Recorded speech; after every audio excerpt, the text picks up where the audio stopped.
pag nag-LSP ka, dun mo mafe-feel yung gravity niya, yung interviews talaga. Kasi dun mo ikikwento buong buhay mo. Dun mo kailangan ipakita kung ba't mo kailangan yung scholarship. Hindi lang pa-cute, hindi lang kasi may extracurricular ka, pero kung ano ka. And so, yun sa unit phase, eto honestly, feeling ko ang pangit ng interview ko nun. As in, umiyak pa ako after kasi hindi ko na ina-expect na mananalo. Sobrang hindi ako makapaniwala. As in, tingnan ko ulit yung, ano yun, di ba? Picture. First place. Tapos parang ako, As in, hindi talaga ako makapaniwala kasi alam ko malakas kalaban ko. Actually, oo. So, parang, yun, sobrang thankful talaga. Pero, yung pinaka-grateful talaga ako sa lahat ng friends ko, lalo na yung family ko.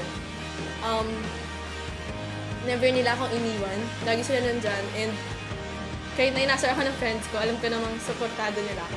So, na-realize ko na sayang eh. I mean, kailan pa ako sasali? Kung di ako sasali, malalaman ko ba kung ano mangyayari. So, sumali na ako ng first term. Sabi ko, bahala na. And then, nung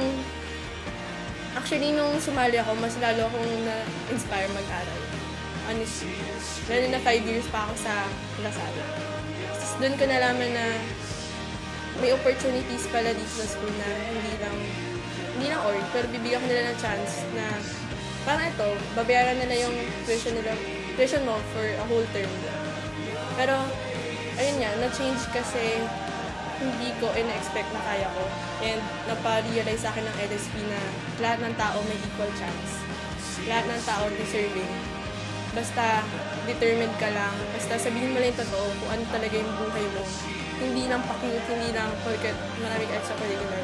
Pero kung ano talaga yung buhay mo. Feel ko, yun yung naging edge ko sa iba. Kasi sinabi ko lang yung totoo ng interviews lahat. And ayun, feel ko gusto ko rin sabi dun sa mga gustong sumali pa for the next term. Huwag kayo mapanghinaan ng loob kasi sayang. Sobrang sayang. Kahit yung minus 15K, sobrang laking tulong na nun. So sana sali kayo kasi hindi nyo naman alam kung ano mangyayari. I mean, if it's for you, it's for you. But then, you tried. Sayang kasi pag di mo tinry eh. What if ikaw na pala yung first place? So,